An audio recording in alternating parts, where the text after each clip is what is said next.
राहुल गांधी तुम आगे बढ़ो, हम तुम्हारे साथ हैं। राहुल गांधी तुम आगे बढ़ो, हम तुम्हारे साथ हैं।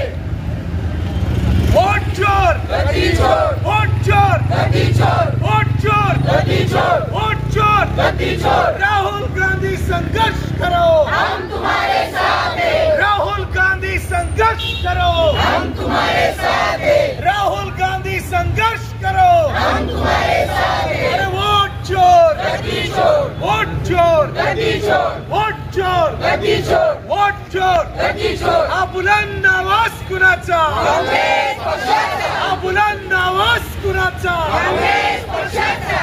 काँग्रेस पक्षाचा। सोनिया गांधी संघर्ष करो, हम तुम्हारे साथ हैं। मल्लिकार्जुन साहब संघर्ष करो, हम तुम्हारे साथ हैं। अभियान आपण राबवलो, काय विषय होता? देशाचे आमचे नेते आदरणीय राहुल गांधीजी यांनी ज्या प्रकारे मतदान चोरीचा खुलासा केला आहे पुराव्यासहित, त्या विरोधामध्ये निवडणूक आयोगाच्या विरोधामध्ये आणि भाजप सरकारच्या विरोधामध्ये आज शहर जिल्हा महिला काँग्रेस कमिटी छत्रपती संभाजीनगर औरंगाबादच्या वतीने आज या ठिकाणी आम्ही स्वाक्षरी मोहीम राबवली आहे। आदरणीय आमच्या राष्ट्रीय अध्यक्ष अलकाताई लांबा आणि आदरणीय संध्याताई सवालाखे तसेच प्रदेश काँग्रेसचे अध्यक्ष सन्माननीय सपकाळ साहेब व डॉक्टर कल्याणकाळे साहेब यांच्या आदेशानुसार हा सदरील कार्यक्रम आम्ही या ठिकाणी पार पाडलेला आहे। आणि या कार्यक्रमामध्ये आज या स्वाक्षरी मोहीमच्या कार्यक्रमामध्ये आज प्रदेश काँग्रेस कमिटीचे सर्व पदाधिकारी व सर्व शहर जिल्हा महिला काँग्रेस कमिटीच्या पदाधिकारी, जिल्हा काँग्रेस कमिटीच्या पदाधिकारी या ठिकाणी आज उपस्थित होते। तर मतचोरीचा जो आरोप होतोय हा राजकीय आहे का, याला काही पुरावे आहेत? कारण की राहुल गांधी नुसते मतचोरी झाली हे म्हणतात, पण याच्या विरोधात काही न्यायालयीन लढाई लढण्याची काही शक्यता कुठे दिसत नाही, काय वाटतं? 100% स्वाक्षरी मोहीम जी आज सर्व भारत देशामध्ये काँग्रेस पक्षाच्या नेतृत्वात होत आहे, तर आम्ही सर्व जनतेच्या स्वाक्षरी या ठिकाणी घेत आहे। आपण बघितलं असेल की जनता स्वतःहून स्वाक्षरी देते, कारण की हे सत्य आहे, मतदान चोरी होत आहे हे जनतेला कळालेलं आहे आणि त्या अनुषंगाने ते स्वतः स्वाक्षरी देत आहेत। मला वाटतं 14 तारखेच्या नंतर न्यायालयीन प्रकरण म्हणजे एक खटला या ठिकाणी दाखल राहुल गांधीजींच्या नेतृत्वामध्ये भारत देशभरात होणार आहे। त्यामुळे काँग्रेस पक्षाच्या वतीने सर्व फ्रंटल असतील, मुख्य काँग्रेस असतील, महिला काँग्रेस असेल, युवक काँग्रेस असेल, एनुसाय असेल, इंटक असेल, विभाग असेल, सर्वांच्या वतीने ही मोहीम वार्डावाडा शहरामध्ये, जिल्ह्यामध्ये, राज्यामध्ये आणि देशामध्ये राबवण्यात येत आहे। आणि हा एक पुरावा आहे न्यायालयामध्ये प्रकरण टिकण्यासाठी आणि ते प्रकरण जिंकण्यासाठी। आणि निश्चितपणे ज्या पद्धतीने ही वोट चोरी झालेली आहे पुराव्यासहित आपण बघितलं की लिस्ट सहित जी मतदान यादी आहे त्याच्या सहित राहुल गांधीजींनं याचा खुलासा केलेला आहे। आणि मतदान यादी जी आहे ही यादी निवडणूक आयोगाने जाहीर केलेली आहे, ती कोणी आम्ही तुम्ही किंवा काँग्रेस पक्षाने जाहीर केलेली नाही आहे, निवडणूक आयोगाने जाहीर केलेली आहे। त्यामुळे निश्चितपणे मतदान चोरी झालेली आहे आणि आम्हा सर्वांना अपेक्षा आहे। काय वाटतं, निवडणूक आयोग जो आहे तो निपक्षपाती काम करत नाही, एका विशिष्ट पक्षाला सपोर्ट करतो असं वाटतंय? निश्चितपणे निवडणूक आयोगाचं काम आहे की मतदान चाळणी किंवा मतदानचे जे काही विभाजन आहे त्या सगळ्या गोष्टी बघणं, पण जाणीवपूर्वक आपण बघा की एक बूथवर एका व्यक्तीचं 2-2, 3-3 नाव आलेलं आहे। एका घरामध्ये तर 50 लोक एका घरामध्ये राहतात असं दाखवलेलं आहे। म्हणजे निश्चितपणे निवडणूक आयोग जे आहे ही भाजपच्या फेवरमध्ये काम करत आहे।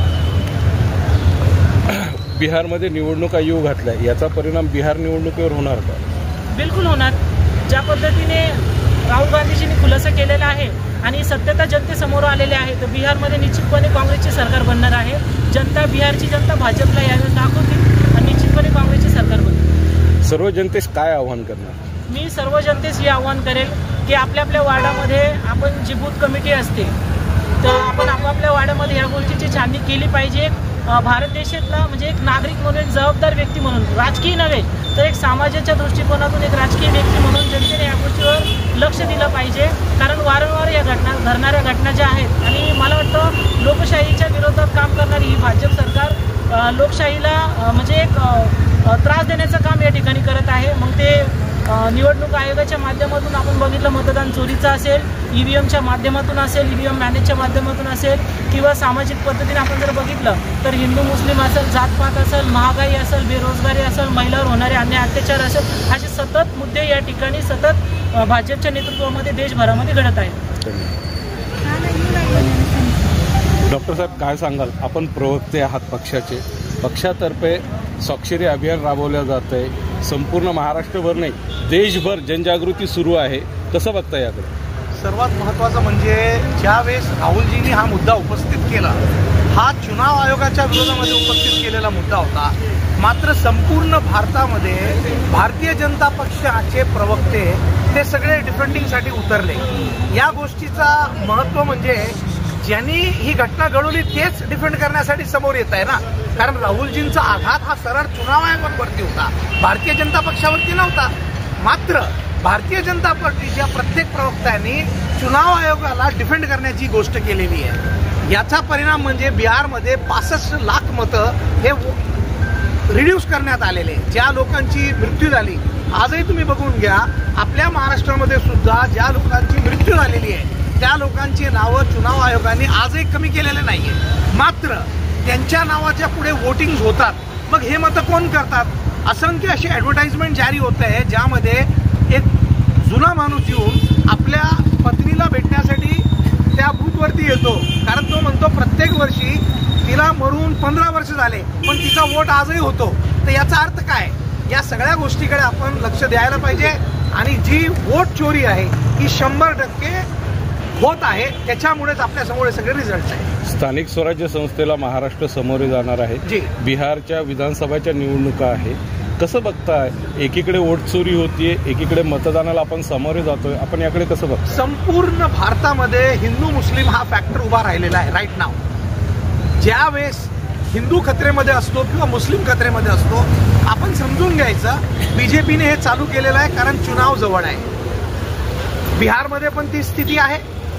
बघा, उत्तर प्रदेशामध्ये तुम्ही बघून घ्या, उत्तर प्रदेशामध्ये काय माहोल चालू आहे. सगळीकडे सामाजिक ध्रुवीकरण करण्याचा विषय भारतीय जनता पक्षाने चालू केलेला आहे. आणि ज्यावेळेस ही घटना भारतामध्ये वाढते त्याचा अर्थ असतो की चुनाव आलेला आहे. याचे परिणाम स्थानिक स्वराज्यावरती मतदारांना भीती दाखवून, मग ते मुस्लिम मतदार असो ते मग ते हिंदू मतदार असो, यांना विभाजित करतात. आणि याचा दुष्परिणाम जे सेक्युलर पक्ष असतात काँग्रेससारखे त्या पक्षांना भोगावं लागतं. साहेब, आपण एवढं मोठं स्वाक्षरी अभियान राबवलेलं आहे, पण वरिष्ठांनी याकडे पाठ फिरवली असं वाटतं? नाही, अजिबात नाही. महिला काँग्रेस कमिटीच्या वतीने आदरणीय दीपालीताई मिसाळ यांनी आपल्या शहरातली साक्षर मोहीम जी केली, आज महिला काँग्रेस कमिटीच्या वतीने आहे.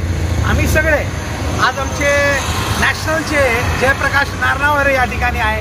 मी स्वतः महाराष्ट्र अनुसूचित जातीचा उपाध्यक्ष तथा प्रवक्ता आहे. मी पण इकडे सरताज पठाण सचिव आहेत ते आहे.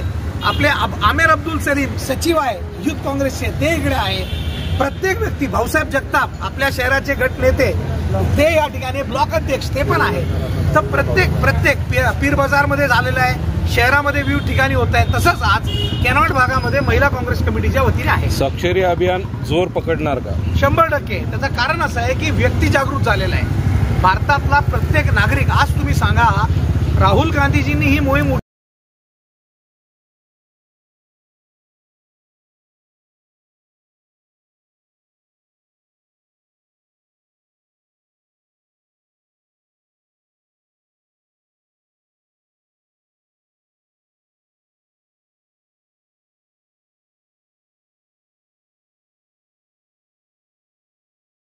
चार स्तंभ आहेत, त्याच्यातला एक इलेक्शन मोठा एक आपला एक स्तंभ आहे. जसं आता आमचे डॉक्टर पवन डोंगरे साहेबांनी सांगितलं की बिहारला जे 65 लाख मतदान जे डिलीट झालेले आहेत, तर याचा अर्थ की सरळ की आमच्या नेते राहुल गांधींनी जो मुद्दा उपस्थित केलेला आहे, वोट चोर गद्दी चोर, आणि हे सगळे पुराव्यासहित आमच्या नेत्यांनी दिलेलं आहे. त्यामुळं आज पूर्ण भारतभर आज महिला काँग्रेसतर्फे आज दीपालीताई यांच्या नेतृत्वाखाली आज कॅनॉट प्लेस इथं साक्षर अभियान आम्ही आज घेतलेले आहे. धन्यवाद.